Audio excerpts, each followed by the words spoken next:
اعوذ باللہ من الشیطان الرجیم بسم اللہ الرحمن الرحیم۔ جو حضرات پیچھے بیٹھے ہوئے ہیں وہ ذرا آگے آ کر کرسیاں پر کر لیں تاکہ بعد میں آنے والوں کے لیے آسانی رہے اور نظم و ضبط برقرار رہے۔ حضرات و خواتین، القرآن کورسز نیٹ ورک پاکستان کے زیر اہتمام ہر ماہ کے دوسرے اتوار کو فکری موضوعات کا جو درس قرآن و حدیث کا سلسلہ ہے، اسی سلسلے کا آج درس قرآن و حدیث ہے۔ آج 4 جمادی الثانی اور 8 مئی بروز اتوار ہے، اور آج کا ہمارا موضوع آپ حضرات و خواتین کے علم میں ہے کہ وراثت کی تقسیم کا شرعی طریقہ کار کی نشست نمبر 2 ہے۔ حضرت مولانا جن پوائنٹس پر گفتگو کریں گے وہ کچھ اس طریقے سے ہیں۔ نمبر 1، تقسیم میراث کی اہمیت۔ نمبر 2، وراثت کی تقسیم میں ہونے والی کوتاہیاں۔ نمبر 3، کیا بیٹیوں کو دیا جانے والا جہیز وراثت کے قائم مقام ہو سکتا ہے؟ نمبر 4، کیا اولاد کو عاق کیا جا سکتا ہے؟ نمبر 5، کیا مال حرام میں بھی قانون وراثت جاری ہوتا ہے؟ نمبر 6، کیا بہنوں کے معاف کرنے سے وراثت معاف ہو جاتی ہے؟ نمبر 7، کیا اپنے وارث کے لیے وصیت کی جا سکتی ہے؟ وغیرہ وغیرہ۔ میں حضرت سے گزارش کروں گا کہ درس قرآن و حدیث کا آغاز فرمائیں۔ سب سے پہلے میں معذرت خواہ ہوں کہ شاید آج پہلی بار میری وجہ سے درس قرآن کے آغاز میں چند منٹ کی تاخیر ہو گئی، اللہ پاک مجھے معاف فرمائے۔ الحمدللہ وحدہ والصلاة والسلام علی من لا نبی بعد، اما بعد فاعوذ باللہ من الشیطان الرجیم، بسم اللہ الرحمن الرحیم۔ للرجال نصیب مما ترک الوالدان والاقربون وللنساء نصیب مما ترک الوالدان والاقربون مما قل منه او کثر نصیبا مفروضا، صدق اللہ العظیم۔ قابل احترام مسلمان بھائیوں اور بہنوں، وراثت کی تقسیم کا شرعی طریقہ کے عنوان سے گزشتہ درس میں جو معروضات آپ کی خدمت کے سامنے پیش کی تھیں، ان میں سب سے پہلے اسلام کے نظام تقسیم میراث کی خصوصیات بیان کی گئی تھیں، جن میں سے پہلی خصوصیت یہ کہ مرنے والے نے اپنے پیچھے جو کچھ چھوڑا ہو، خواہ وہ استعمالی چیزیں ہوں یا تجارتی سامان ہو یا پلاٹ اور جائیداد کی شکل میں، سب کچھ وراثت میں تقسیم کیا جائے گا۔ نمبر 2، وراثت یہ قریبی رشتہ داروں کا حق ہے، غیروں کا حق نہیں ہے۔ نمبر 3، وراثت میں بلا امتیاز جنس و عمر مردوں اور عورتوں، چھوٹوں اور بڑوں سب کا حق ہوگا۔ نمبر 4، اقربیت یعنی زیادہ قریبی رشتہ دار ہونا، یہ وراثت میں کسی کا حق ہونے کا اصل معیار ہے۔ نمبر 5، وراثت سے ہر وارث کے لیے قطعی اور حقیقی ملکیت ثابت ہو جاتی ہے۔ دوسرے نمبر پر کتاب و سنت کی روشنی میں وراثت کی اہمیت کو بیان کیا گیا تھا، اور تیسرے نمبر پر یہ کہ جب کسی کا انتقال ہو جائے اور وہ اپنے پیچھے کچھ چھوڑ کر چلا جائے تو کیا ترتیب ہوگی اس کے مال سے حقوق ادا کرنے کی اور اس کے مال کو وارثوں میں تقسیم کرنے کی؟ اس سلسلے میں عرض کیا گیا تھا کہ سب سے پہلے تو مرنے والے کے کفن دفن کا انتظام کیا جائے گا، اور اسلام اس سلسلے میں سادگی کی تعلیم دیتا ہے، فضول خرچی کی نہیں، تعیش کی نہیں، نمود و نمائش اور دکھاوے کی نہیں، بدعات کی نہیں، رسم و رواج کی نہیں۔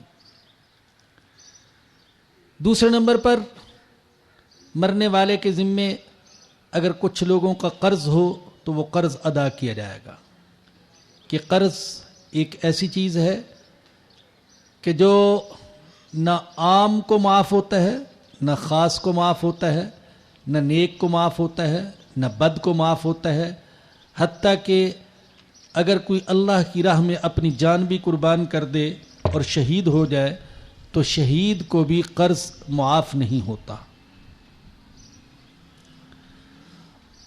تیسرے نمبر پر اگر مرنے والے نے کوئی وصیت کی ہو اور وہ وصیت بھی جائز ہو تو اس جائز وصیت کی تکمیل کی جائے، اس پر عمل کیا جائے۔ جائز وصیت کے ضمن میں عرض کیا گیا تھا کہ ہر شخص کو اپنی وراثت میں سے 1/3 حد تک وصیت کرنے کا اختیار ہے، لیکن اگر 1/3 سے زیادہ کی وصیت کرے تو اس وصیت پر عمل نہیں کیا جائے گا، اور اس وصیت پر بھی اسی صورت میں ہم عمل کریں گے جب کہ پہلے کفن دفن کا انتظام ہو جائے اور سب قرض خواہوں کا حق ادا ہو جائے۔ اسی طرح اگر کسی نے گناہ کے کام میں خرچ کرنے کی وصیت کی ہو تو یہ وصیت بھی باطل ہے، اس وصیت پر بھی عمل نہیں کیا جائے گا۔ اور اگر کسی نے 1 سے زائد وصیتیں کی ہوں تو ان وصیتوں میں سے جو زیادہ اہم ہے اسے پہلے نمبر پر رکھا جائے گا، جو اس سے کم ہے اسے دوسرے نمبر پر، اور اس سے بھی جو کم ہے اسے تیسرے نمبر پر۔ مثال کے طور پر مرنے والے کے ذمے قضا روزے بھی تھے جو کہ فرض ہیں، صدقہ فطر بھی تھا جو کہ واجب ہے، اور مسجد اور مدرسے اور دینی جماعتوں کے لیے بھی اس نے کچھ وصیت کی تھی جو کہ مستحب ہے، تو سب سے پہلے روزوں کا فدیہ ادا کیا جائے گا، اس کے بعد واجب صدقہ فطر ادا کیا جائے گا، اور اس کے بعد مساجد، مدارس، رفاہی اداروں کے لیے اگر کسی نے کچھ وصیت کی ہو تو اس پر عمل کیا جائے گا۔ وصیت کے بارے میں خاص طور پر عرض کرنا چاہتا ہوں کہ ویسے تو وراثت میں بھی ہمارے ہاں بہت سی کوتاہیاں پائی جاتی ہیں، لیکن وصیت کا مسئلہ تو لگتا یہ ہے کہ بہت سے لوگوں کے ذہن سے بالکل محو ہی ہو گیا۔ اکثر لوگ تو وصیت کرتے نہیں ہیں۔ وصیت یا تو اس لیے نہیں کرتے کہ دلوں سے اہمیت نکل گئی وصیت کی، اور یا اس لیے وصیت نہیں کرتے کہ ابھی مرنا نہیں چاہتے، مرنے کا کوئی ارادہ، کوئی پروگرام نہیں ہے، اور خیال یہ ہے کہ ابھی تو میری بہت زندگی پڑی ہے، دیکھا جائے گا، اگر کبھی بیمار ہو گیا یا موت کے آثار نظر آئے تو پھر وصیت کر جاؤں گا۔ حالانکہ جب موت کے آثار نظر آ جائیں یا موت اچانک کسی کو آ کر دبوچ لے تو اس وقت تو بات کرنے کا موقع بھی نہ ملے گا، چہ جائے کہ اس کا دماغ کام کر رہا ہو اور یہ وصیت کر جائے۔ ایک تیسری چیز جو میں نے محسوس کی، بہت سے لوگ یہ سمجھتے ہیں کہ وصیت کا مطلب تو یہ ہے کہ بس اب میں جانے والا ہوں، چنانچہ رشتہ دار اور بیوی بچے بھی وصیت کرنے کی اجازت نہیں دیتے۔ الحمدللہ اللہ پاک کا لاکھ لاکھ شکر ہے، ایک اجمالی حد تک وصیت میں نے لکھی ہوئی ہے اور وہ ہر وقت میری جیب میں ہوتی ہے. میری جیب میں پرس ہے اور پرس میں میں نے وہ وصیت لکھ کر رکھی ہوئی ہے کئی سالوں سے. تو میں نے جب پہلے گھر والوں کو بتایا کہ میں نے وصیت لکھ دی ہے تو وہ بڑے پریشان ہو گئے. کیوں؟ وصیت لکھنے کی کیا ضرورت پیش آ گئی؟ یہ کیا کیا آپ نے؟ یعنی اس کا مطلب یہ جس نے وصیت کی ہے بس وہ کل ہم سے جدا ہو جائے گا، اور ابھی ہم جدائی کو پسند کرتے نہیں ہیں تو اس لیے وصیت کرتے نہیں ہیں. تو یہ 3 چیزیں ہیں میں نے جہاں تک محسوس کیا. ایک یہ کہ وصیت کی اہمیت دلوں سے نکل گئی، اور دوسری بات یہ کہ مرنے کے لیے ہم تیار نہیں ہیں، بالخصوص جس کی صحت اچھی ہے اور ابھی وہ کسی خطرناک بیماری میں مبتلا نہیں ہے تو مرنے کا کوئی ارادہ نہیں ہے. اور تیسرے نمبر پر یہ کہ خود رشتہ دار اور بیوی بچے بھی پسند نہیں کرتے کہ ہمارا شوہر یا ہمارا والد وہ ابھی ہی سے وصیتیں لکھنا شروع کر دے. حالانکہ ہمارے آقا حضرت محمد الرسول اللہ صلی اللہ علیہ وسلم نے فرمایا، حضرت عبداللہ بن عمر رضی اللہ عنہما اس حدیث کے راوی ہیں کہ جس مسلمان کے پاس کوئی ایسی چیز ہو جس کے متعلق اسے وصیت کرنی چاہیے تو اس پر 2 راتیں بھی بغیر وصیت کے گزرنی نہیں چاہیے. جائز نہیں کہ 2 راتیں بھی گزر جائیں بغیر وصیت کے. حضرت عبداللہ بن عمر رضی اللہ عنہما فرماتے ہیں کہ جب سے میں نے رسول اکرم صلی اللہ علیہ وسلم سے یہ فرمان سنا، اس کے بعد سے لے کر میں کبھی ایک رات بھی ایسی نہیں گزاری جب کہ میری وصیت میرے پاس لکھی ہوئی موجود نہ ہو. اور حضرت جابر بن عبداللہ رضی اللہ عنہ کی روایت میں حضور اکرم صلی اللہ علیہ وسلم نے وصیت کے بڑے فضائل بیان فرمایا کہ جس شخص کا انتقال اس حال میں ہوا کہ اس کے پاس اس کی وصیت لکھی ہوئی تھی تو اس کا انتقال سنت کے طریقے پر ہوگا، تقوی پر ہوگا، شہادت پر ہوگا، اور اسے موت اس حال میں آئے گی کہ اللہ پاک اس کے گناہوں کو معاف فرما دے گا. اتنی تاکید فرمائی، فضیلت بیان فرمائی. ظاہر ہے کہ جس نے وصیت لکھی ہوئی ہے تو وہ گویا کہ ہر وقت موت کے لیے تیار بیٹھا ہے. ایک اللہ والے سے کسی نے کہا تھا، کسی نے پوچھا تھا کہ اگر آپ کو بتا دیا جائے کہ آپ کا کل انتقال ہونے والا ہے تو آپ اس ایک دن میں کیا کریں گے؟ تو انہوں نے جواب دیا تھا کہ وہی جو کچھ روزانہ کرتا ہوں، اس لیے کہ الحمدللہ میں ہر دن اسی نیت سے گزارتا ہوں کہ شاید یہ زندگی کا آخری دن ہو، تو مجھے اپنے معمولات میں کسی قسم کی تبدیلی کی ضرورت نہیں ہے، میں ہر وقت موت کے لیے تیار بیٹھا ہوں. تو جس نے ہر وقت وصیت لکھی ہوئی ہے اپنے تمام معاملات کے بارے میں تو وہ گویا کہ ہر وقت موت کے لیے تیار ہے. اس کے دل میں اللہ کا خوف بھی ہے، آخرت کے حساب کتاب کی فکر بھی ہے، اور مالی معاملات کی نزاکت کا اسے احساس بھی ہے. تو آقا نے فرمایا کہ اس کا انتقال اس حال میں ہوگا کہ اللہ پاک اس کی مغفرت فرما دیں گے. وصیت کس چیز کی کرنی چاہیے؟ میں اس سلسلے میں آپ کی رہنمائی کرتا ہوں، اللہ پاک مجھے بھی عمل کی توفیق عطا فرمائے. سب سے پہلے وصیت تو حقوق العباد کی ہے. اگر ہمارے ذمے کسی کا قرض ہے تو ہر وقت ہماری ڈائری میں اور ہمارے پرچے میں، ہماری وصیت میں اس قرض کا ذکر ہونا چاہیے کہ اگر مجھے اچانک موت آ جائے تو فلاں کا اتنا قرض میرے ذمے ہے وہ ادا کر دیا جائے. یا اگر کسی پر ہم نے کوئی زیادتی کی ہے تو اس کے معاف کروانے کی وصیت ہو.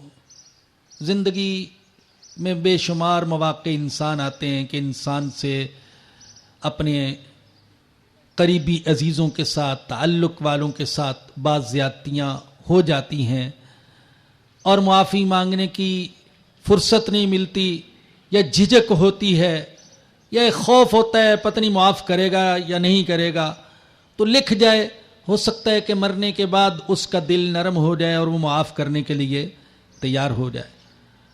تو اگر کسی کے ساتھ کوئی زیادتی کی ہے تو اس کے معاف کروانے کی وصیت کر جائے۔ اگر کسی کا کوئی حق غصب کیا ہوا ہے، بھائیوں کا حق، بہنوں کا حق، عزیزوں کا حق، بیوی کا حق یا بیوی کے ذمے شوہر کا حق، تو اس حق کی ادائیگی کے لیے وصیت کر جائے۔ تو سب سے پہلے جو وصیت کی جائے گی وہ تو حقوق العباد کے بارے میں ہے۔ دوسرے نمبر پر وصیت کی جائے گی حقوق اللہ کے حوالے سے۔ اگر اس نے کئی سالوں کی زکوٰۃ ادا نہیں کی یا کسی ایک سال کی زکوٰۃ ادا نہیں کی تو اس زکوٰۃ ادا کرنے کی وصیت کر جائے۔ بسا اوقات ہم زکوٰۃ نہیں دیتے یا زکوٰۃ ادا کرنے کی وصیت نہیں کرتے، ہماری اولاد کہیں غریب نہ ہو جائے، لیکن وہ اولاد ہماری چھوڑے ہوئے مال کو جب بدماشی میں، عیاشی میں، فحاشی میں، عریانیت میں، گناہوں میں، اللہ کے حکموں کو توڑنے میں صرف کرتی ہے تو یقیناً اس کا وبال ہمارے اوپر بھی پڑے گا۔ تو بجائے اس کے کہ ہم اولاد کے لیے اتنے حساس ہوں، سب سے پہلے حقوق اللہ کے لیے حساس ہونا ضروری ہے کہ میرے ذمے جو اللہ کے حقوق ہیں وہ ادا ہو جائیں۔ تو اگر کسی کے ذمے ایک سال کی یا چند سالوں کی زکوٰۃ ہے تو اس زکوٰۃ کے ادا کرنے کی وصیت کر جائے۔ اگر فرض ہونے کے باوجود کسی نے حج نہیں کیا تو حج بدل کی وصیت کر جائے۔ اگر ایک سال یا چند سال کے روزے اس کے ذمے تو روزوں کا فدیہ ادا کرنے کی وصیت کر جائے۔ اور اگر کسی نے نمازیں چھوڑی ہیں، نماز قضا کرتا رہا تو جتنے عرصے کی نمازیں قضا کی ہیں ان نمازوں کا فدیہ ادا کرنے کی وصیت کر جائے۔ اور میں نے عرض کیا تھا کہ نمازوں کا فدیہ اگرچہ قرآن اور حدیث میں اس کا کوئی ذکر نہیں ہے، مگر بعض حضرات نے روزے پر قیاس کرتے ہوئے یہ لکھا ہے کہ جیسے روزے کا فدیہ ہے، اگر کوئی نماز کا فدیہ بھی ادا کر دے تو اللہ کی رحمت سے ہم امید رکھتے ہیں کہ اللہ پاک اس فدیے کو قبول کر لے، مگر نہ صراحتاً قرآن اور حدیث میں نماز کے فدیے کا کوئی ذکر نہیں ہے۔ اور نماز کا فدیہ تھوڑا نہیں بنتا، میں نے بتایا تھا کہ ایک دن کی 5 نمازوں کا فدیہ تقریباً 12 سیر گندم بنتا ہے۔ تو اس سے آپ اندازہ لگا دیجئے کہ اگر کسی کے ذمے 1 سال کی نمازیں، 10 سال کی نمازیں، 50 سال کی نمازیں ہیں تو کتنا فدیہ بنے گا، اور کتنے لوگ ہیں جن کو اس کی فکر ہوتی ہے۔ تو یہ دوسری چیز ہے کہ وصیت کر دی جائے حقوق اللہ کی ادائیگی کی۔ تیسرے نمبر پر اگر اللہ پاک توفیق دے تو مسجد بنانے کی یا مسجد کے ساتھ تعاون کی، مدرسہ تعمیر کرنے کی یا مدرسے کے ساتھ تعاون کی، یا ہسپتال، کوئی رفاہی ادارہ اس کے ساتھ تعاون کی وصیت کر جائے۔ اور اللہ پاک آپ کو توفیق دے، بلکہ میں تو ہر آج کے شریک درس سے، مرد ہو یا عورت، اس سے درخواست کروں گا کہ وہ قرآن کریم کے حقوق کی ادائیگی کے لیے اپنے مال میں سے کچھ نہ کچھ وصیت ضرور کر جائے۔ زندگی میں ہو سکے تو خود اپنے ہاتھوں سے خرچ کرے کہ سب سے بہتر تو یہی ہے۔ اگر اس کی توفیق نہیں ملی تو اپنے مرنے کے بعد اپنے مال کا کچھ حصہ قرآن کریم کے حقوق کی ادائیگی کے لیے خرچ کرنے کی وصیت کر جائے۔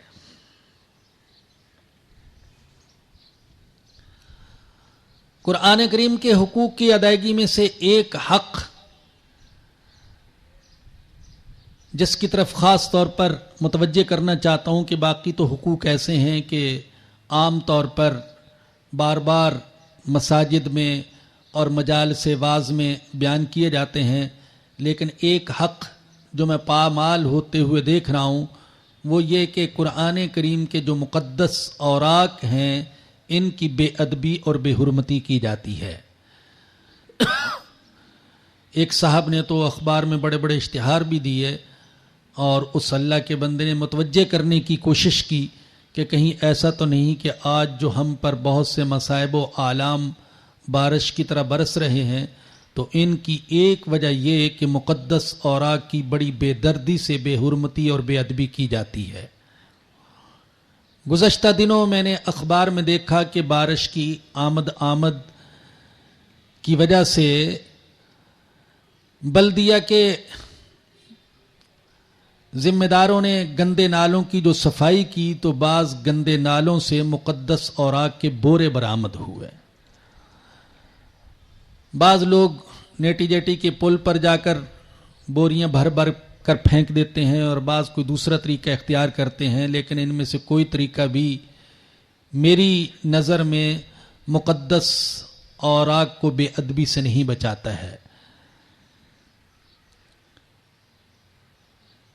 جتنے لوگوں نے مقدس اوراق کی حفاظت کے مختلف انتظامات کیے، میری ناقص سوچ کے مطابق ان میں سے جو سب سے بہتر طریقہ اختیار کیا گیا وہ یہ کہ مقدس اوراق سے خاص طریقے سے حروف اور الفاظ کو مٹا کر ان کے کاغذ کو دوبارہ قابل استعمال بنایا گیا، اور بعض لوگوں نے دوبارہ اسے اشاعت قرآن کے لیے، طباعت قرآن کے لیے استعمال کیا، اور بعض نے اس کی جلد وغیرہ کے لیے استعمال کیا۔ سب سے معقول اور مناسب طریقہ یہی ہے۔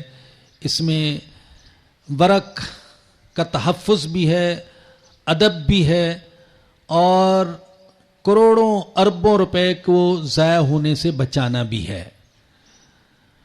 تو بہرحال یہ ایک پہلو ہے جس کی طرف میں نے متوجہ کیا، وگرنہ قرآن کریم کے حقوق کی ادائیگی کے دوسرے پہلو بھی ہیں اور دوسرے حقوق بھی ہیں جن کے ادا کرنے کے لیے وصیت کرنی چاہیے۔ قرآن کریم کے الفاظ سکھانے کے لیے، قرآن کریم کے معانی سکھانے کے لیے، قرآن کریم کے حوالے سے کتابوں کو چھاپنے کے لیے وصیت کرنی چاہیے۔ الحمدللہ مجھ ناچیز کو اللہ پاک نے قرآن کریم کے حوالے سے چھوٹی بڑی 5 کتابیں لکھنے کی توفیق عطا فرمائی ہے، اور بغیر کسی مادی منفعت کے میں ان 5 میں سے ہر کتاب کے شائع کرنے کی ہر کسی کو اجازت دیتا ہوں۔ ان میں سے ایک بچوں کے لیے ہے تفہیمات برائے حفاظ و حافظات، دوسری عشاق قرآن کے ایمان افروز واقعات، تیسری خلاصۃ القرآن اردو میں بھی ہے اور انگریزی میں بھی، اور چوتھی درس قرآن و حدیث، اور 5ویں جو ابھی زیر تالیف ہے تسہیل البیان فی تفسیر القرآن، جس کی 3 جلدیں آ چکی ہیں اور چوتھی جلد انشاءاللہ ان قریب آنے والی ہے۔ تو تیسرے نمبر پر میں عرض یہ کر رہا تھا کہ یہ وصیت کر دی جائے۔ چوتھے نمبر پر وصیت یہ کی جائے کہ میرے وارث میرے کفن دفن میں تاخیر نہ کرے، بلکہ میری نماز جنازہ میں جلدی کی جائے، کیونکہ ہمارے آقا حضرت محمد الرسول اللہ صلی اللہ علیہ وسلم نے مسلمانوں کو تاکید فرمائی کہ 3 چیزوں میں تاخیر نہ کرو۔ نماز کا جب وقت ہو جائے تو ادائیگی میں تاخیر نہ کرو، جنازہ جب تیار ہو تو جنازہ پڑھنے میں تاخیر نہ کرو، اور بے نکاحی عورت کا جب کوئی مناسب رشتہ مل جائے تو رشتہ کرنے میں تاخیر نہ کرو۔ ان 3 چیزوں میں تاخیر سے ہمارے آقا صلی اللہ علیہ وسلم نے منع فرمایا، لیکن آج ہم ان تینوں چیزوں میں تاخیر کے مرتکب ہوتے ہیں۔ جو لوگ جماعت کے ساتھ نماز پڑھ لیتے ہیں ان کا معاملہ تو الگ ہے، وقت پر نماز کو ادا کر لیتے ہیں، لیکن جن کی جماعت رہ جاتی ہے تو دیکھا جاتا ہے کہ وہ گھڑی پر نظر رکھتے ہیں اور نماز کو آخر وقت تک مؤخر کرتے رہتے ہیں، حتیٰ کہ پھر وہ وقت آ جاتا ہے جب کہ مکروہ وقت شروع ہو جاتا ہے اور اس وقت وہ نماز ادا کرتے ہیں۔ اسی طریقے سے جنازے کا معاملہ بھی ہے.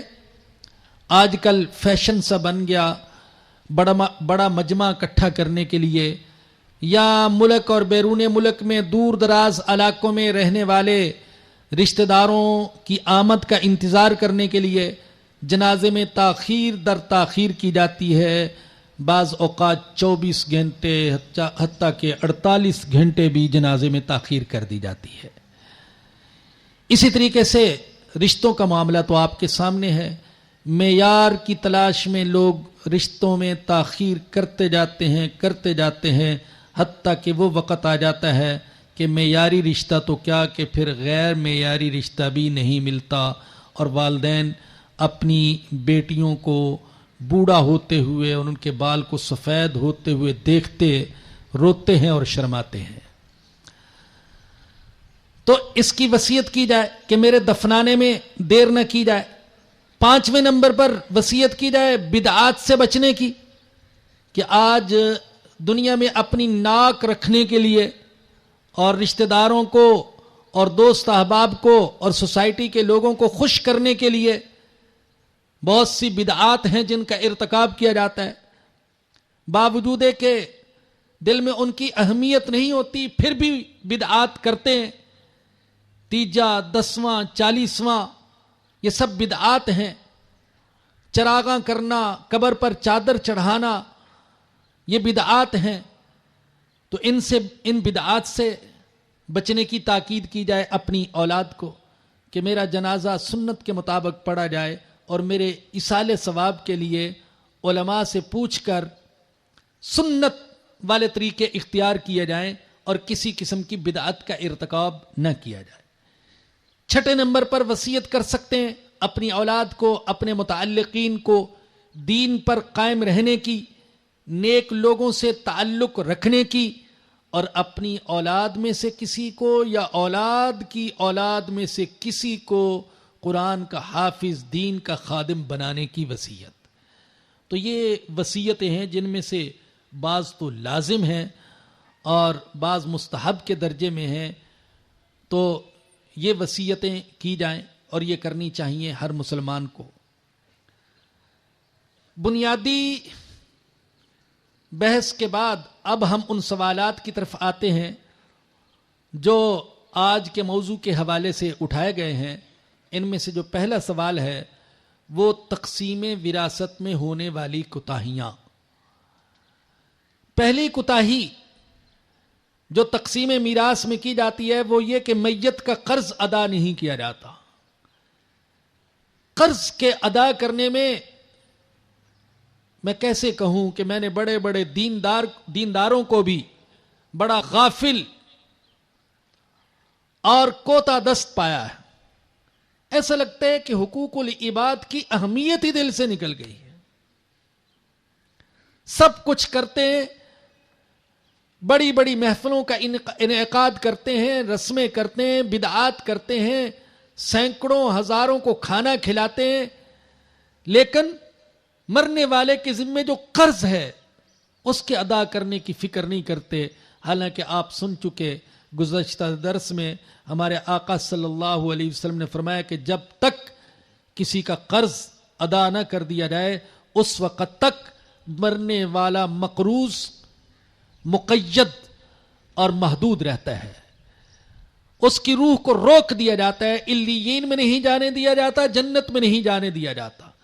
اور ایک صحابی نے جب سوال کیا یا رسول اللہ میرے مرنے والے بھائی کے ذمے ایک تو قرض ہے اور دوسری طرف اس کے چھوٹے بچے، ان دونوں میں سے کس مد پر خرچ کرنا زیادہ بہتر ہوگا؟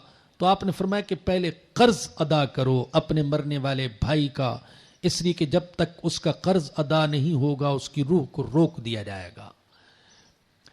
دوسری کوتاہی جو کی جاتی ہے وہ یہ کہ جائز وصیت پوری نہیں کی جاتی.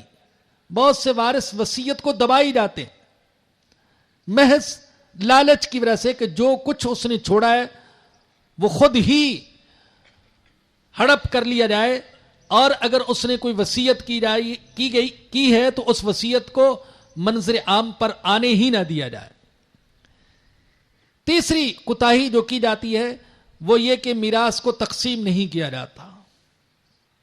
بلکہ جس کے قبضے میں جو کچھ آتا ہے وہ اس کا مالک بن جاتا ہے.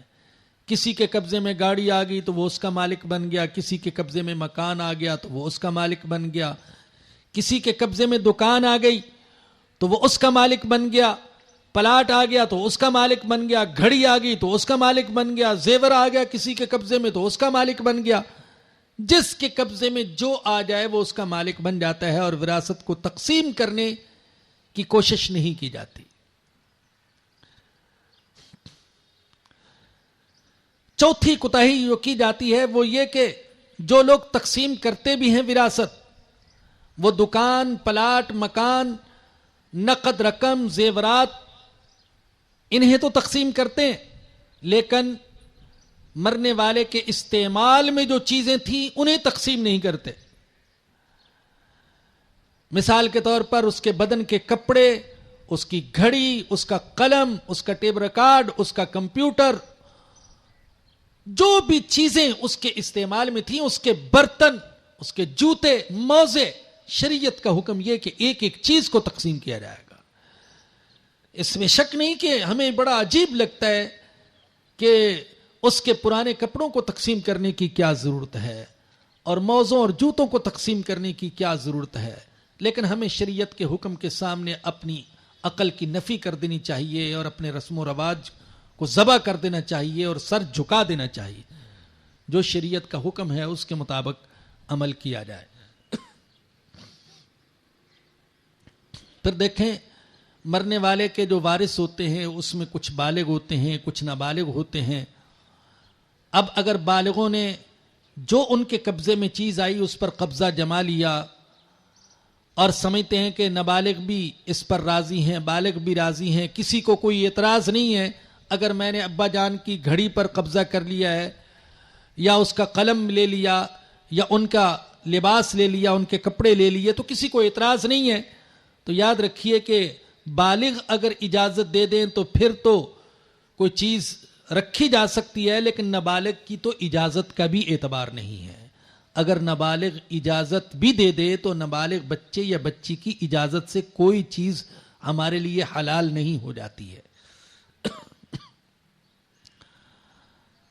پانچویں کوتاہی جو کی جاتی ہے وہ یہ کہ کاروبار اور دکان جس کے قبضے میں ہوتا ہے وہی اس کو چلاتا رہتا ہے, اور ظاہر ہے کہ کاروبار کے اندر ترقی بھی ہوتی ہے, نفع بھی ہوتا ہے. کافی عرصے کے بعد جب وراثت کو تقسیم کرنے کا خیال آتا ہے تو پھر اصل اور نفع میں جھگڑا ہو جاتا ہے کہ کتنا اصل تھا جو مرنے والے نے چھوڑا اور کتنا نفع تھا جو مرنے والے کے کسی ایک بیٹے نے یا چند بیٹوں نے اپنی محنت سے وہ کمایا اور اس کاروبار میں اضافہ کیا.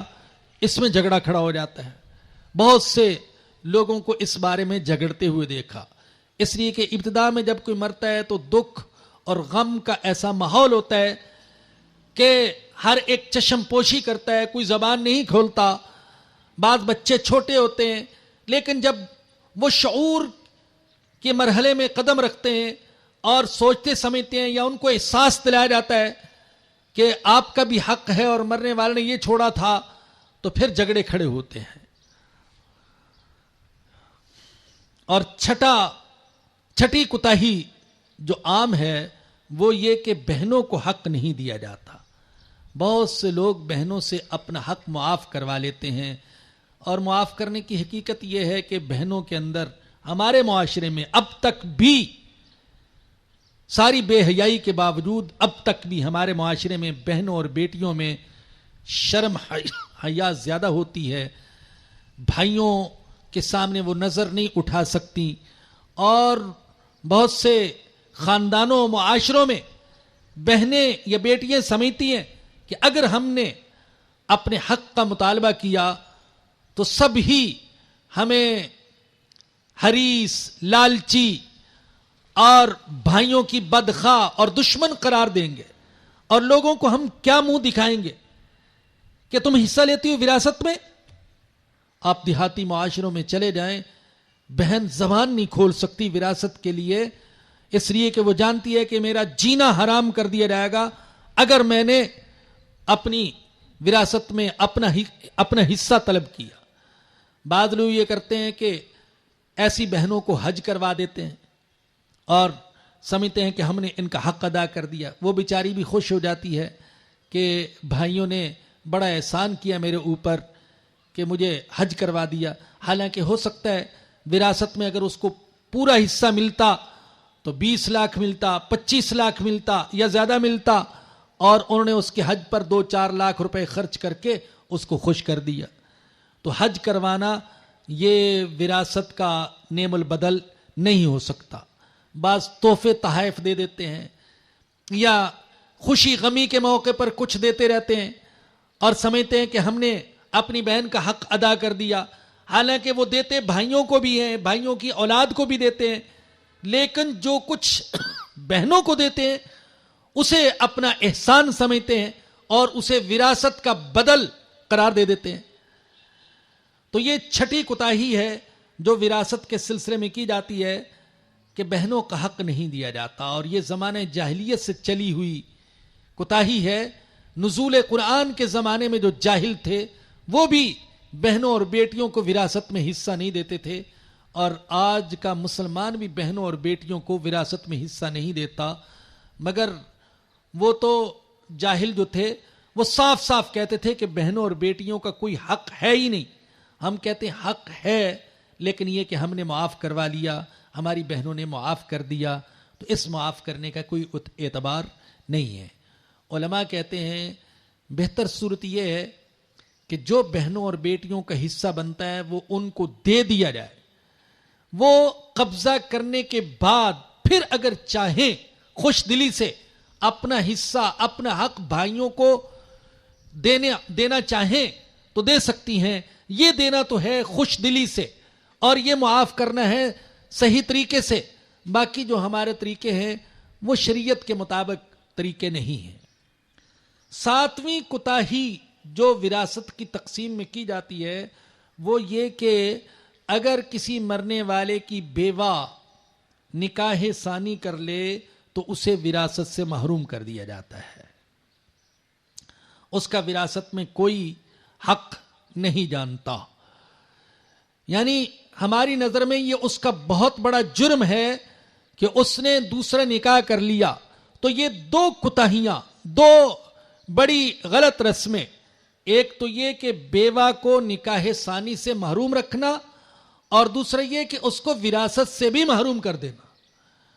حالانکہ قرون اولیٰ میں جبکہ اسلامی تعلیمات ہر شعبے میں زندہ تھی تو کوئی بے نکاحی عورت رہتی نہیں تھی, نہ بے نکاح مرد اور نہ بے نکاحی عورت, بلکہ ہر متعلقہ کے لیے کوئی نہ کوئی رشتہ ہوتا تھا اور ہر بیوہ کے لیے کوئی نہ کوئی رشتہ.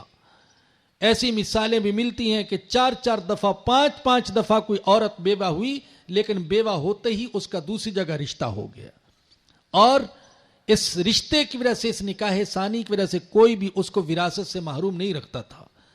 لیکن ہم نے اس کو بہت بڑا جرم بنا دیا اور بہت بڑا عیب کہ جو عورت بیوہ ہونے کے بعد دوسرے نکاح کی بات کرے یا دوسرا نکاح کر لے تو خاندان والے اس کا بائیکاٹ کر دیتے ہیں, حتیٰ کہ اس کو وراثت سے بھی محروم کر دیتے ہیں. تو بھئی یہ 7 بڑی بڑی کوتاہیاں ہیں جو کہ وراثت کے تقسیم میں کی جاتی ہیں. ایک 8ویں کوتاہی وہ یہ کہ عام طور پر ہمارے ہاں بڑا بھائی یا بڑا بیٹا جو ہوتا ہے وہ سب کچھ اپنے قبضے میں لے لیتا ہے. کیا دکان اور کیا زمین اور کیا کاروبار سب کچھ وہ اپنے قبضے میں لے لیتا ہے اور اپنے چھوٹے بھائیوں کی پرورش کرتا ہے. لیکن پھر ایک وقت آتا ہے کہ وہ مکمل طور پر وہی مالک بن کے رہ جاتا ہے اور اپنے چھوٹے بھائیوں کو کچھ بھی نہیں دیتا. ہمارے ہاں مسجد میں ایک نمازی ایسا ہے کہ جس کو میں دیکھتا ہوں کہ بیچارہ بڑی مشقت والی زندگی گزار رہا ہے کہ ڈرائیونگ بھی کرتا ہے اور پھر فارغ وقت میں رات کو لوگوں کی گاڑیاں بھی دھوتا ہے, یوں اپنی گزر بسر کرتا ہے, جبکہ اس کا بھائی گاڑیوں میں پھرتا ہے اس لیے کہ بڑے بھائی نے اس کی ساری جائیداد پر قبضہ جما لیا. تو ایک بھائی ایسی خوشحالی والی زندگی گزار رہا ہے اور دوسرا ایسی تنگی ترشی والی. تو یہ 8ویں کوتاہی ہے جو وراثت کی تقسیم میں کی جاتی ہے کہ بڑا بیٹا یا بڑا بھائی سب کچھ کا مالک بن جاتا ہے اور اپنے یتیم بھائی بہنوں کا کچھ بھی خیال نہیں کرتا. جبکہ اللہ فرماتے ہیں ان الذین یأکلون اموال الیتامی ظلما انما یأکلون فی بطونہم نارا. بے شک وہ لوگ جو یتیموں کا مال ظلم سے کھاتے ہیں وہ اپنے پیٹوں میں آگ بھرتے ہیں اور وہ عنقریب دوزخ کی آگ میں جلیں گے. اور ایک حدیث میں ہمارے آقا صلی اللہ علیہ وسلم نے فرمایا احرج مال الضعیفین. اے مسلمانوں میں تم کو 2 کمزور افراد کے مال سے خاص طور پر بچنے کی وصیت کرتا ہوں. ویسے تو کسی بھی مسلمان کا کسی بھی انسان کا حق مارنا، اس پر قبضہ جمانا، اس کو غصب کرنا وہ حرام، لیکن آقا نے فرمایا کہ 2 کمزور افراد ایسے ہیں کہ میں ان کے مال سے بچنے کی تمہیں خاص طور پر تلقین کرتا ہوں. ایک کمزور فرد ہے عورت اور دوسرا کمزور فرد ہے یتیم. فرمایا کہ ان کے مال کے قریب نہ جانا. تو بھائی یہ اس سوال کا جواب تھا کہ وراثت کی تقسیم میں کون کون سی کوتاہیاں ہیں جو آج کی جا رہی ہیں. دوسرا سوال جو اٹھایا گیا کیا بیٹیوں کا جہیز یہ وراثت کے قائم مقام ہو سکتا ہے؟ تو قطعاً نہیں. یاد رکھیے کہ وراثت تو تقسیم ہوتی ہے مرنے کے بعد اور جہیز دیا جاتا ہے زندگی میں. اول تو جہیز یہ کوئی اسلامی رسم نہیں ہے، ہندوانہ رسم ہے. بالخصوص یہ نمائشی رسم. اپنی بیٹی کو کوئی ہدیہ یا تحفہ دینا یہ جائز ہے اور دینا چاہیے اور دیتے رہنا چاہیے، لیکن جہیز کو جیسے ہم نے فرض اور واجب کا درجہ قرار دے دیا تو یہ فرض اور واجب تو کیا ہوگا، سنت بھی نہیں ہے. ہمارے آقا صلی اللہ علیہ وسلم نے اپنی 4 بیٹیوں کے نکاح کیے لیکن کسی ایک کو بھی جہیز کا دینا یہ ثابت نہیں ہوتا. زیادہ سے زیادہ لوگ حضرت فاطمہ رضی اللہ عنہا کا نام لیتے ہیں کہ انہوں نے نبی اکرم صلی اللہ علیہ وسلم نے آٹا پیسنے والی چکی اور پانی بھرنے کے لیے مشکیزہ اور سر رکھنے کے لیے تکیہ، یہ چھوٹی موٹی چیزوں کا نام لیتے ہیں، یہ حضور نے دیے تھے. حالانکہ ان کی حیثیت تو صرف یہ تھی کہ نبی اکرم صلی اللہ علیہ وسلم کی کفالت میں چونکہ حضرت علی تھے، آپ کے ساتھ رہتے تھے اور شادی کے بعد اب ان کا گھر الگ کرنا تھا تو چند بنیادی ضروریات کا ان کے لیے انتظام کیا گیا تھا اور اس میں انہوں نے باقاعدہ اپنا حصہ شامل کیا، اپنا پیسہ شامل کیا. اس طریقے سے ان کے لیے چند بنیادی ضروریات کا انتظام کیا گیا تھا. اور خود نبی اکرم صلی اللہ علیہ وسلم نے 11 خواتین سے شادیاں کی اور آپ کی اکثر بیویاں بڑے گھرانوں سے تعلق رکھتی تھیں، سرداروں کی بیٹیاں تھیں، لیکن کسی ایک بیوی کے بارے میں بھی ثابت نہیں ہے کہ وہ جہیز لے کر آئی ہو. آپ سیدنا ابو بکر صدیق کی بیٹی حضرت عائشہ رضی اللہ عنہا کی سیرت دیکھ لیجئے، وہ کیا جہیز لے کر آئی تھی. آج آپ سیدنا عمر بن خطاب رضی اللہ عنہ کی بیٹی حضرت حفصہ کو دیکھ لیجئے، وہ کیا جہیز لے کر آئی تھی. تو بڑے بڑے سرداروں کی بیٹیاں تھیں جو آپ کے نکاح میں آئیں، لیکن ان میں سے کسی کے بارے میں ثابت نہیں ہوتا کہ وہ جہیز لے کر آئی ہوں. اور پھر صرف حضور نے نکاح نہیں کیے بلکہ حضور اکرم صلی اللہ علیہ وسلم کے صحابہ نے نکاح کیے، آپ کی صحابیات نے نکاح کیے، لیکن کسی ایک واقعے میں بھی اس طرح کا جہیز ثابت نہیں ہوتا جس طرح ہم نے اس کو لازم پکڑ لیا ہے.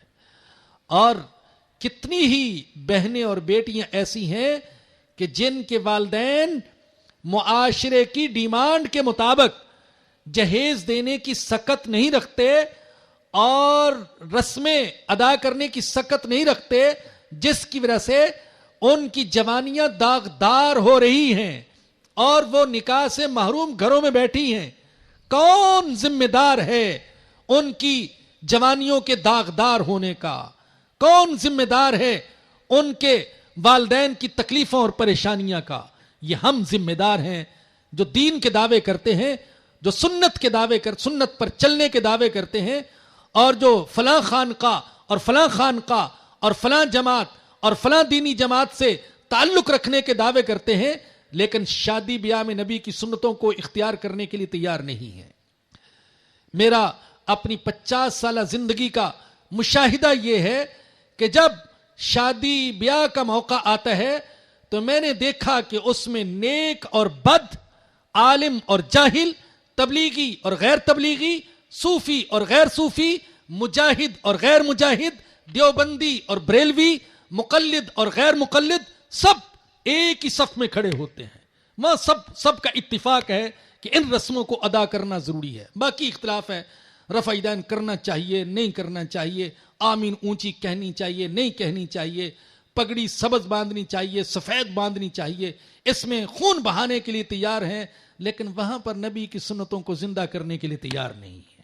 اس لیے کہ ناک کٹتی ہے اور ناک کو بچانا ضروری ہے، نبی کی سنتوں کو بچانا کوئی ضروری نہیں ہے. تو اول تو جہیز ہے نہیں، اور اگر جہیز ہے بھی ہم نے اپنی بیٹی کو دیا تو کیا ہم بیٹوں کو کچھ نہیں دیتے؟ بیٹوں کی شادی پر ہم کتنا خرچ کرتے ہیں، کیا ہمیں اس کا احساس نہیں ہے؟ بیٹوں کی تعلیم پر کتنا خرچ کیا جاتا ہے. ہر گھرانے کی میں بات نہیں کرتا لیکن اکثر گھرانوں کا حال یہ ہے کہ میں یہ سمجھتا ہوں کہ بیٹوں پر 10 گنا زیادہ خرچ کیا جاتا ہے بیٹیوں کے مقابلے میں، لیکن اس کو کوئی نہیں یاد رکھتا. بیٹی پر جو خرچ کیا ہے اس کو یاد رکھتا ہے. ہائے اللہ، کیسا مسلمان ہے جس مسلمان کو آقا نے یہ بشارت سنائی تھی کہ 2 بچیوں کی پرورش کرو گے، ایک بچی کی بھی پرورش کرو گے تو جنت میں میرے ساتھ ایسے ہوگے جیسے ہاتھ کی 2 انگلیاں ہیں. وہ بیٹی پر خرچ کیے جانے والی ایک ایک پائی کا حساب رکھتا ہے وہ مسلمان. بیٹی پر میں نے اتنا خرچ کر دیا اور اتنا خرچ کر دیا، اور بیٹے پر جو خرچ کیا اس کا کوئی حساب نہیں رکھتا. ان کی تعلیم پر، ان کے علاج معالجے پر، ان کی شادی پر، ان کے ولیمے پر نامعلوم کتنا خرچ کیا جاتا ہے. تو جہیز یہ وراثت کے قائم مقام نہیں ہو سکتا. تیسرا سوال جو کیا گیا، کیا اولاد کو آگ کیا جا سکتا ہے؟ اگر کسی کی اولاد نافرمان ہے تو ہمارے ہاں ایک رواج یہ بھی ہے کہ بعض لوگ اولاد کو آگ قرار دے دیتے ہیں. آگ کا معنی ہوتا ہے نافرمان، کہ میں نے اپنی اس اولاد کو آگ کر دیا. مقصد اس کا یہ ہوتا ہے کہ میں نے اس کو اپنی وراثت سے محروم کر دیا. عام طور پر تو نافرمان اولاد کو وراثت سے لوگ محروم کرتے ہیں اور آگ قرار دے دیتے ہیں. میرے علم میں کم از کم ایک مثال ایسی ہے، اور بھی ایسے واقعات ہوں گے لیکن ایک مثال تو مصدقہ میرے علم میں ہے کہ جس میں باپ نے اپنے نوجوان بیٹے کو دینداری والی زندگی اختیار کرنے کی وجہ سے آگ کر دیا. بگڑا ہوا بیٹا اور گناہوں کی لائن پر چلنے والا بیٹا جب اس نے دین کی لائن پر چلنے کا ارادہ کیا اور اپنی زندگی کا رنگ ڈنگ بدل لیا اور اپنے چہرے کو سنت رسول سے سجا لیا اور علماء کی مجلس میں اٹھنے بیٹھنے لگا تو والد نے اس کو اپنی وراثت سے محروم کر دیا. تو جان لیجئے کہ یہ جو آگ کرنے کا رواج ہے تو کوئی والد یا والدہ اپنی اولاد کو وراثت سے محروم نہیں کر سکتا، اگرچہ وہ اس کی اولاد نافرمان ہی کیوں نہ ہو، وہ گناہگار ہی کیوں نہ ہو. اس لیے کہ پہلے بھی میں نے آپ کو بتایا کہ وراثت تو مرنے کے بعد تقسیم ہوتی ہے اور یہ آگ قرار دے رہا ہے زندگی میں. اور مرنے کے بعد جو وراثت تقسیم ہوتی ہے یہ کوئی اختیاری چیز نہیں ہے، یہ مرنے والے کے اختیار کے بغیر ہی تقسیم ہو جاتی ہے. مرنے والے کے اختیار کے بغیر ہی ہر وارث کا وراثت کے ساتھ حق متعلق ہو جاتا ہے، چاہے وہ لڑکا ہو یا لڑکی اور چاہے نیک ہو یا بد.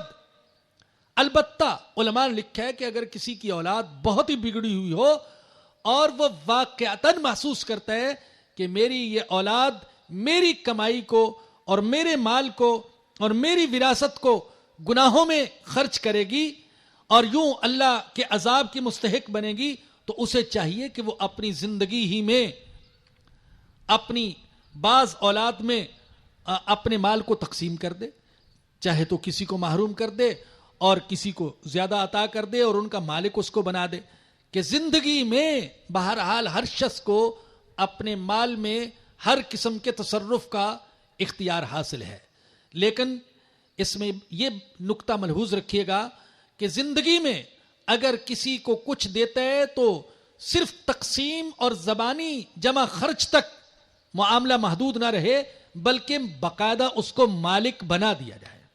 یعنی صرف زبانی طور پر یہ نہ کہہ دے یہ مکان اس کا ہے، بلکہ باقاعدہ اسے اس پر قبضہ دلوا دے، اس کا مالک اس کو بنا دے، تو پھر وہ اس کا مالک ہو جائے گا. تو اگر اپنی کوئی بگڑی ہوئی اولاد کو محروم کرنا چاہتا ہے تو اس کا طریقہ آگ کرنا نہیں ہے، بلکہ اس کا طریقہ یہ ہے کہ زندگی ہی میں اپنے مال کو اپنی بعض اولاد میں تقسیم کر دیا جائے. اس سلسلے میں اگر کسی بدماش بیٹے کو محروم رکھنا چاہے تو محروم رکھ سکتا ہے. لیکن 4 چیزیں ایسی ہیں جن کی وجہ سے وارث خود بخود وراثت سے محروم ہو جاتا ہے. پہلی چیز یہ ہے کہ اگر وارث نے اپنے مورث کو قتل کر دیا تو ایسا وارث وراثت کا حقدار نہیں ہوگا. دوسرا ہے اختلاف دین. اگر مرنے والے کا دین کچھ اور وارث کا دین کچھ اور، تو ان کے درمیان بھی وراثت تقسیم نہیں ہوگی. یہ وارث اپنے مرنے والے کی وراثت کا حقدار نہیں ہوگا. مثال کے طور پر اگر مرنے والا مسلمان تھا اور اللہ نہ کرے کہ اس کا وارث وہ کافر تھا یا کافر بن گیا، تو یہ ہر صورت میں وراثت سے محروم رہے گا. تیسرا سبب غلامی ہے. غلامی بھی وراثت سے محروم رکھنے والا سبب ہے، اور آج کل غلامی کا سلسلہ ہے نہیں. اور چوتھا سبب وہ اختلاف ملک ہے، لیکن یہ صرف کافروں کے درمیان اس کا اعتبار کیا جاتا ہے، مسلمانوں کے درمیان اس کا اعتبار نہیں ہے. یعنی اگر مورث جو ہے وہ ہندوستان میں رہتا ہے اور وارث پاکستان میں ہے، تو اس صورت میں پاکستان میں رہنے والا وارث ہندوستان میں مرنے والے کی وراثت کا حقدار نہیں ہوگا. لیکن یہ صرف اس وقت ہے جب کہ وہ کافر ہوں. اگر وہ مسلمان ہیں تو اختلاف ملک کے باوجود وارث اپنے مورث کی وراثت کا حقدار ہوگا. چوتھا سوال جو کیا گیا، بلکہ اس ضمن میں اختلاف دین کے ضمن میں ایک اور سوال بھی بعض حضرات نے اٹھا دیا، وہ یہ کہ اگر دونوں کا مسلک مختلف ہو تو کیا پھر بھی وراثت سے محروم رہے گا؟ اب ہمارے ہاں چونکہ مسالک کا اختلاف ہے اور بعض لوگوں نے اس مسلک کے اختلاف کو ایسی اہمیت دی گویا کہ مذہب کا اختلاف ہے، کہ ایک مقلد ہے اور دوسرا غیر مقلد ہے، اور ایک شافعی ہے اور ایک حنفی ہے، اور ایک اس مسلک کا ہے اور دوسرا اس مسلک کا ہے. تو یاد رکھیے کہ مسلک کے اختلاف کی وجہ سے کوئی وراثت سے محروم نہیں ہوگا. چوتھا سوال یہ اٹھایا گیا کہ کیا حرام مال میں بھی قانون وراثت جاری ہوگا؟ تو جان لیجئے کہ اگر وارثوں کو یقینی طور پر یہ معلوم ہو کہ ہمارے مورث نے حرام مال چھوڑا ہے، اس نے کسی کا حق دبایا ہوا تھا یا کسی کے پلاٹ پر قبضہ کیا ہوا تھا یا کسی کے مکان پر قبضہ کیا ہوا تھا، اور وہی اس نے وراثت میں چھوڑا ہے، تو اس صورت میں جن جن کا حق مرنے والے نے دبا رکھا تھا ان کا حق ان کو واپس کیا جائے گا. اس کو وراثت میں تقسیم کرنا جائز نہیں ہوگا. اگر ان کو یقینی طور پر یہ معلوم ہو کہ کس کس کا حق ہمارے مورث نے، ہمارے والد نے، ہماری والدہ نے دبا رکھا تھا، تو جن کے حقوق انہیں دبا رکھے تھے ان کے حقوق ان کو واپس کیے جائیں گے، ان کو وارثوں میں تقسیم نہیں کیا جائے گا. دوسری صورت یہ ہے کہ اگر یقینی طور پر حقداروں کا علم نہ ہو، یہ تو معلوم تھا کہ اس کی کمائی حرام کی تھی، لیکن کس کس کا اس نے حق دبایا، کس کس کا حق کھایا. مثال کے طور پر وہ رشوت لیتا تھا، اب کسے معلوم کہ کس کس سے اس نے رشوت لی ہے؟ تو اس صورت میں اس کی کمائی، اس کا جو ترکہ ہے، جو وراثت ہے، وہ سب فقراء میں تقسیم کر دیا جائے گا، وارثوں میں اسے تقسیم نہیں کیا جائے گا۔ تو حرام مال میں وارثوں کا حق نہیں ہوگا، بلکہ سب سے بہتر تو یہ ہے کہ اسے حقداروں کو پہنچایا جائے۔ اگر حقداروں کا علم نہیں تو پھر اس کو فقیروں اور غریبوں کے اندر تقسیم کر دیا جائے۔ ایک سوال یہ بھی اٹھایا گیا کہ لے پالک اور منہ بولی اولاد، ان کے لیے کیا وصیت کی جا سکتی ہے یا ان کا وراثت میں کوئی حصہ ہے؟ بہت سے لوگ ہیں جن کے ہاں اولاد نہیں ہوتی، تو وہ ہسپتالوں سے یا اپنے رشتہ داروں سے یا یہ مختلف جو ٹرسٹ بنے ہوئے ہیں ان کے سینٹروں سے بچے لے لیتے ہیں اور ان کو پال لیتے ہیں۔ تو کیا ان کے لیے وراثت میں حق ہوگا یا ان کے لیے وصیت کی جا سکتی ہے؟ تو اس کا جواب یہ ہے کہ یہ جو منہ بولی اولاد ہوتی ہے اس کا وراثت میں کوئی حصہ نہیں ہوتا، کوئی حق نہیں ہوتا، بلکہ وراثت میں حصہ صرف صلبی اور حقیقی اولاد کا ہے۔ لے پالک یا منہ بولی اولاد کا کوئی حق نہیں ہے۔ البتہ چونکہ وہ وارث نہیں ہے، ان کے لیے اگر کوئی وصیت کر جائے یا اپنی زندگی ہی میں اسے کچھ ہبہ اور ہدیہ کر دے اور اس کا مالک بنا دے تو یہ جائز ہے۔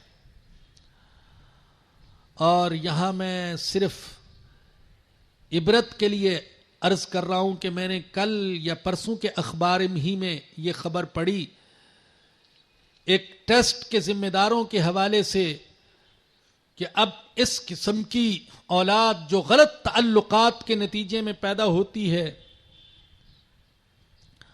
اور اسے مختلف جگہوں پر رکھے ہوئے جھولوں میں رکھنے کا جو رواج ہے، ڈالنے کا رواج ہے، تو اس ٹرسٹ کے ذمہ داروں کا یہ بیان تھا کہ اس تعداد میں دن بدن اضافہ ہی ہوتا چلا جا رہا ہے۔ اللہ ہمیں عبرت حاصل کرنے کی توفیق دے، شرم حیا والی زندگی گزارنے کی توفیق دے، اپنی نوجوان اولاد کے جلد از جلد رشتے کرنے کی توفیق عطا فرمائے۔ تو بات عرض یہ کر رہا تھا کہ منہ بولی اولاد یا لے پالک کا وراثت میں کوئی حصہ نہیں ہوتا۔ ایک اور سوال یہ کیا گیا ہے کہ اگر کوئی بچہ ذہنی طور پر معذور ہو، پاگل بچہ ہے، وہ نارمل بچہ نہیں ہے، تو اس کا بھی کوئی وراثت میں حصہ ہے؟ تو یاد رکھیے کہ اہل علم کہتے ہیں کہ پاگل یا ذہنی طور پر معذور بچے کا بھی وراثت میں ویسے ہی حق ہے جیسے کہ دوسری اولاد کا حق ہے۔ جب وراثت تقسیم کی جائے گی تو اس کا حصہ بھی برابر دوسروں کے مطابق وہ تقسیم کیا جائے گا، الگ کیا جائے گا، اور کوئی صورت بنائی جائے گی کہ اس کا حصہ اس پر خرچ کیا جائے۔ ایک اور سوال جو بہت سے لوگ کرتے ہیں کہ کیا کوئی زندگی ہی میں اپنی وراثت کو تقسیم کر سکتا ہے؟ اس کا جواب یہ ہے کہ سب سے بہتر تو یہ ہے کہ زندگی میں وراثت کو تقسیم نہ کیا جائے، کیونکہ وراثت کا حکم یہ مرنے کے بعد ہے، زندگی میں نہیں۔ لیکن اگر کسی کو اندیشہ ہو کہ میری اولاد میرے مرنے کے بعد تقسیم وراثت میں جھگڑا کرے گی یا ان میں سے کوئی ایک دوسروں پر ظلم کرے گا، تو اس صورت میں وہ وراثت کو تقسیم کر سکتا ہے۔ اب اگر وراثت تقسیم کرے تو کیسے؟ کیا زندگی میں جو وراثت تقسیم کی جائے گی اس میں بھی انہی قوانین کا لحاظ کرنا ضروری ہے جو مرنے کے بعد ہے، یا جیسے چاہے کوئی تقسیم کر سکتا ہے؟ تو یاد رکھیے کہ اس میں بہتر تو یہی ہے کہ وہی صورت ملحوظ رکھی جائے جو مرنے کے بعد ہے، یعنی لڑکی کا حصہ وہ 1 گنا اور لڑکے کا حصہ اس کے مقابلے میں 2 گنا۔ لیکن اگر کوئی لڑکی اور لڑکے کو برابر دینا چاہے تو بھی دے سکتا ہے، اور کسی ایک کو زیادہ دینا چاہے تو بھی دے سکتا ہے۔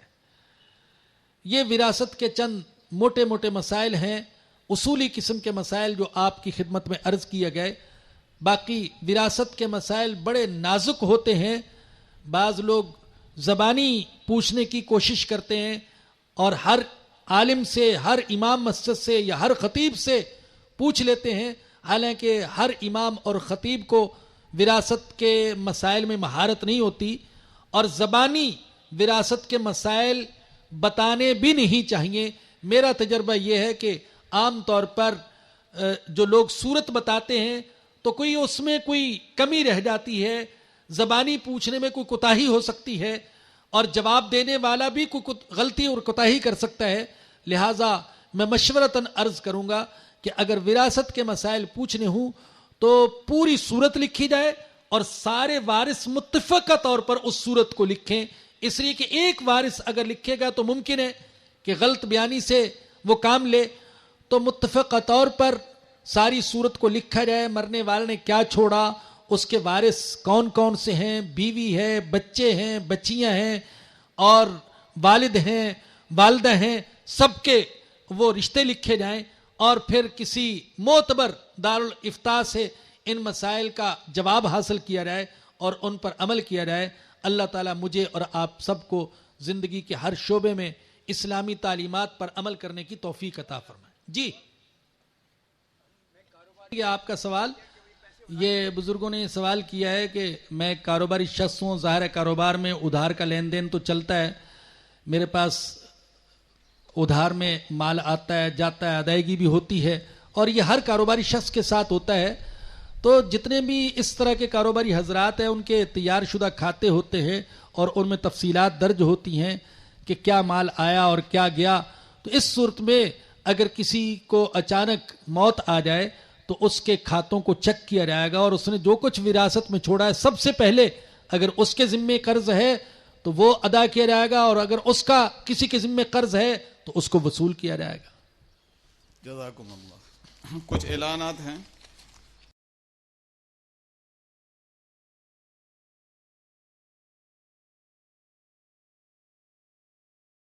ایک شیٹ تقسیم کی گئی ہے موبائل نمبرز کے حوالے سے کہ جو حضرات جو ہے وہ مطلب سلسلہ ایسا ہے کہ یہاں جتنے بھی پروگرام ہوتے ہیں یا یہ ہے کہ نظریاتی قسم کے مسائل درپیش ہوتے ہیں تو القرآن کورسز کے تحت جو ہے ایس ایم ایس جو ہے جاری کیے جاتے ہیں۔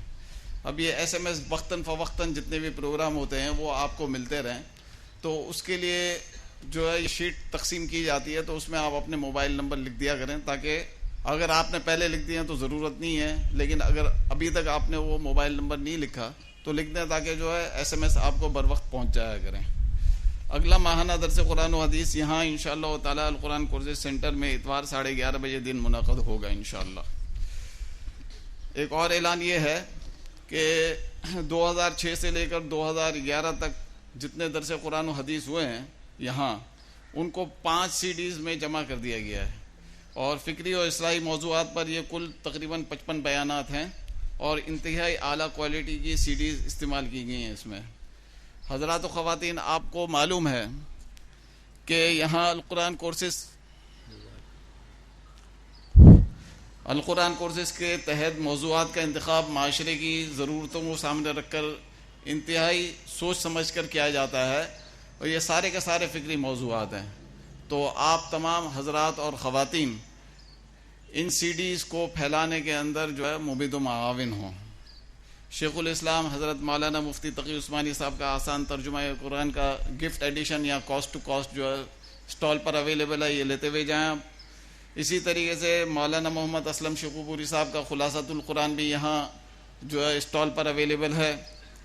اور آج بعد نماز عصر مسجد توابین میں مولانا محمد اسلم شیخو پوری صاحب جو ہے وہ درس قرآن و حدیث دیں گے، اور جامع مسجد توابین یا گلشن معمار میں واقع ہے، نواز شریف پارک کے سامنے۔ ڈاکٹر عافیہ صدیقی کی رہائی کے لیے ہمیں دعا کرنی ہے، اور اس کے علاوہ ہماری یہاں القرآن کورسز سینٹر کی 2 بزرگ خواتین ہیں، وہ ہمارے کارکنان بھی ہیں اور یہاں طالبات بھی ہیں، ان کی صحت کے لیے دعا کرنی ہے۔ ایک اور اہم اعلان جون جولائی کی چھٹیوں کے حوالے سے ہے۔ بات دراصل یہ ہے کہ جون جولائی کی چھٹیاں ہمیشہ ہوا کرتی تھی جون جولائی میں ہی، اس بار گورنمنٹ نے کچھ یہ اعلان کیا ہے کہ جولائی اگست میں یہ چھٹیاں ہوں گی، اور ہم مزید جو ہے معلومات کر رہے ہیں. اگر یہ جولائی اگست جو ہے ڈیسائیڈ ہو گیا تو یہ سمر کلاسز جو ہے جولائی اگست میں ہوں گی. اس کی میں کچھ تفصیل آپ کو بیان کر دیتا ہوں. یہ انتہائی نظریاتی قسم کا اعلان ہے.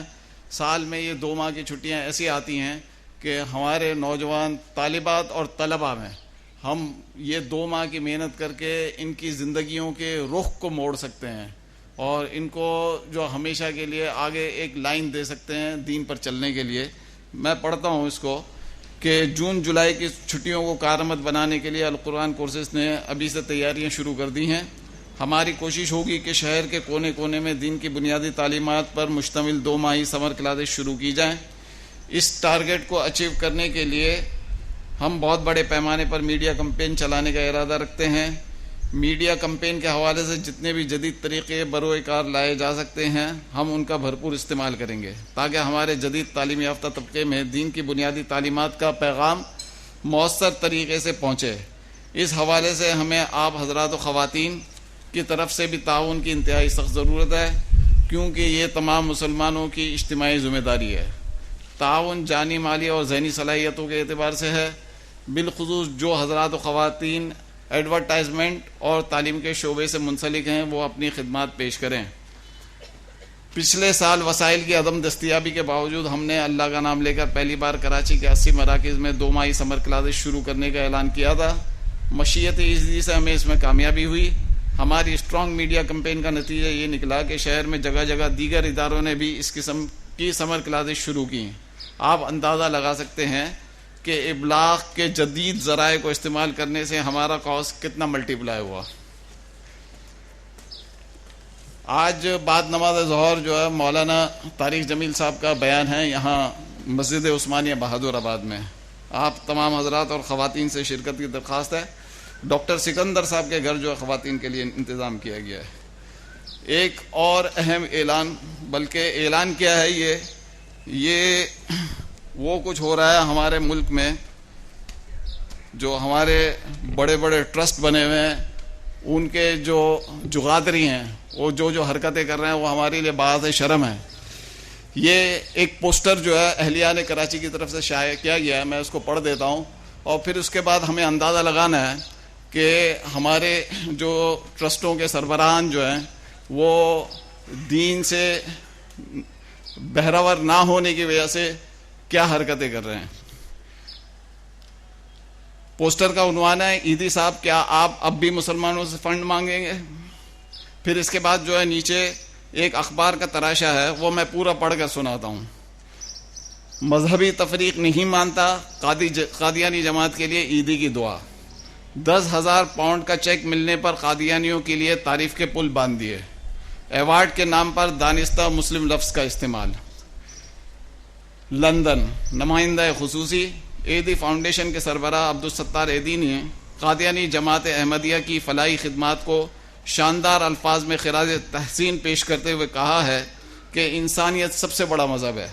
میں کسی تفریق کو نہیں مانتا. جماعت احمدیہ جو کام کر رہی ہے رب کو راضی کرنے کے لیے کر رہی ہے. میں اس کی کامیابی کے لیے دعا گو ہوں. ان خیالات کا اظہار انہوں نے جماعت احمدیہ کی جانب سے احمدیہ پیس ایوارڈ پرائزز 2010 کی تقریب کے لیے بھیجے گئے ویڈیو پیغام میں کیا ہے. پیغام کی ویڈیو گزشتہ روز جماعت احمدیہ کی جانب سے جاری کی گئی ہے جو یوٹیوب پر بھی دستیاب ہے.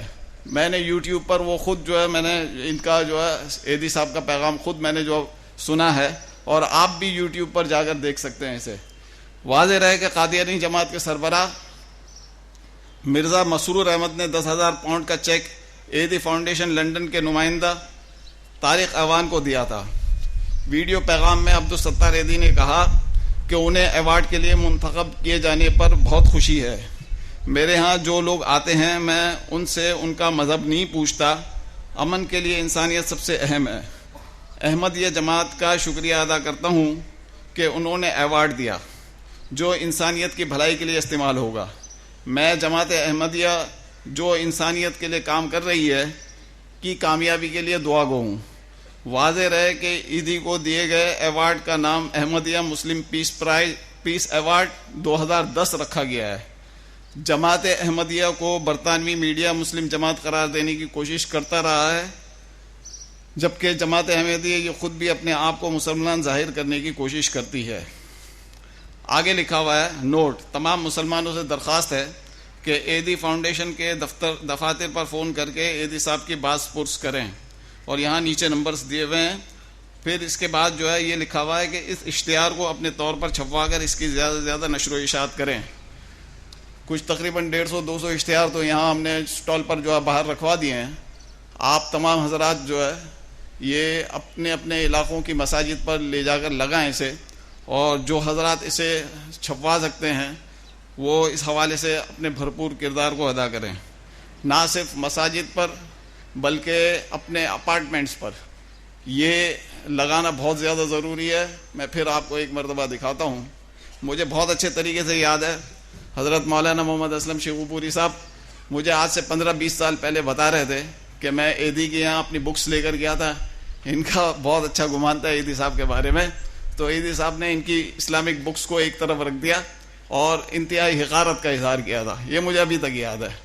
اور ابھی ہمارے ایک دوست بتا رہے تھے کہ ایدی صاحب سے ان کے ایک دوست کے والد صاحب منسلک ہیں، تو وہ نماز روزہ اس قسم کی عبادات کا وقتاً فوقتاً مذاق اڑایا کرتے تھے۔ آپ اندازہ لگائیں کہ مسلمانوں سے کروڑوں اربوں روپے کا فنڈ لینے والا آدمی جو ہے وہ مذہب سے کتنا بے بہ رہا ہے اور مذہب کو منسلک کرتا ہے انسانیت کے ساتھ۔ ہماری کیا ذمہ داری بنتی ہے؟ ہمیں اس کا احساس کرنا چاہیے۔ جزاکم اللہ۔ ایک اعلان ہے، میری امی کی صحت یابی کے لیے دعا کی درخواست ہے۔ وہ بہت بیمار ہیں، کینسر چھوٹی آنت میں ہو گیا ہے، ان کے لیے شفا کی دعا کریں۔ سرفراز۔ جزاکم اللہ۔ مسجد نصیر آباد میں الحمدللہ ہم نے گزشتہ 3 جمعراتوں سے درس قرآن کیوں اور کیسے کے عنوان سے ایک تربیتی کورس شروع کیا ہوا ہے۔ ویسے تو اس جمعرات کو اس کی اختتامی تقریب ہے، اس سے اگلی جمعرات یعنی 19 مئی کو انشاءاللہ مغرب سے عشاء تک کے وقت میں قرآن کریم کے مضامین کا خلاصہ ایک خاص انداز سے پیش کیا جائے گا جو عام طور پر پیش نہیں کیا گیا۔ آپ نے سنا نہیں ہوگا۔ آپ تمام حضرات و خواتین سے اس میں شرکت کی درخواست ہے۔ قرآن کریم کے مضامین کا یہ خلاصہ شاہ ولی اللہ رحمۃ اللہ علیہ کی تعلیمات کی روشنی میں ہے، اور میں یہ سمجھتا ہوں کہ وہ مضامین ایسے ہیں کہ اگر اس کو پھیلایا جائے تو سال بھر بھی ان کے لیے ناکافی ہے، لیکن اگر سمیٹا جائے تو 1 گھنٹے میں بھی ان کو بیان کیا جا سکتا ہے۔ تو یہ خلاصہ انشاءاللہ 19 مئی بروز جمعرات بعد مغرب پیش کیا جائے گا۔ تمام حضرات و خواتین سے شرکت کی درخواست ہے۔ یہ مختلف جگہوں پر جو درس قرآن ہوتے ہیں، خود گلشن معمار میں بھی الحمدللہ ہم وقتاً فوقتاً اس کا اہتمام کرتے رہتے ہیں، تو ان کے ہینڈ بل وغیرہ چھاپنے میں ہمیں کبھی ضرورت محسوس ہوتی ہے، تو کوئی ساتھی جو پریس کی لائن سے تعلق رکھتے ہوں اور اس سلسلے میں اگر تعاون کرنا چاہیں تو وہ ضرور رابطہ کریں، اپنے نمبر ہمیں دے دیں تاکہ ہم ضرورت پیش آئے تو ہم ان سے رابطہ کر لیا کریں۔ دعا کر لیجیے۔ الحمدللہ رب العالمین والصلاة والسلام علی سید الانبیاء والمرسلین۔ ربنا ظلمنا انفسنا وان لم تغفر لنا وترحمنا لنكونن من الخاسرین۔ ربنا لا تزغ قلوبنا بعد اذ هديتنا وهب لنا من لدنك رحمة انك انت الوهاب۔ اللهم انا نسألك من خير ما سألك من نبيك محمد صلى الله عليه وسلم ونعوذ بك من شر ما استعاذ منه نبيك محمد صلى الله عليه وسلم۔ اللهم استر عوراتنا وآمن روعاتنا۔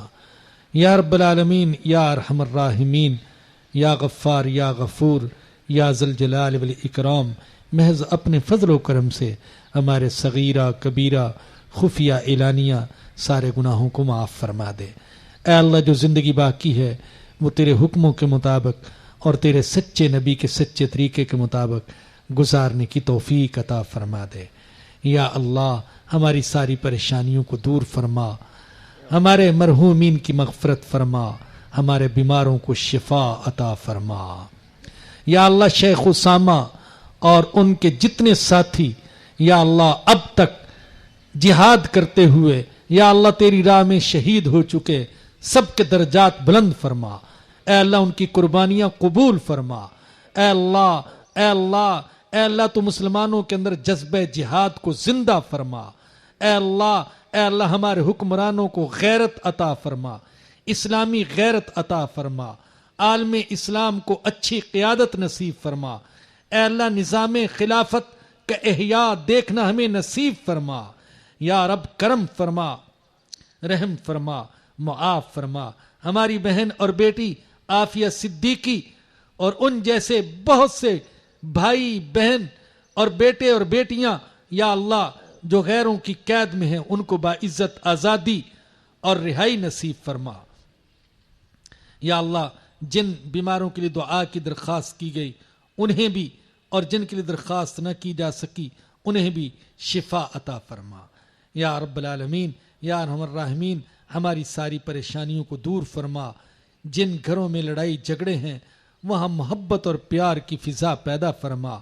جو والدین اپنی نوجوان اولاد کے لیے رشتوں کے سلسلے میں پریشان ہیں انہیں مناسب رشتے مہیا فرما۔ یا اللہ ایمان والی زندگی گزارنے کی توفیق عطا فرما، ایمان پر خاتمہ نصیب فرمانا، اور قیامت کے دن حضور اکرم صلی اللہ علیہ وسلم کی شفاعت نصیب فرمانا۔ ربنا آتنا فی الدنیا حسنۃ وفی الآخرۃ حسنۃ وقنا عذاب النار۔ ربنا تقبل منا انک انت السمیع العلیم وتب علینا انک انت التواب الرحیم۔ صلی اللہ تعالی علی رسولہ وخیر خلقہ سیدنا و مولانا محمد و آلہ و صحبہ و اہل بیتہ اجمعین، آمین برحمتک یا ارحم الراحمین۔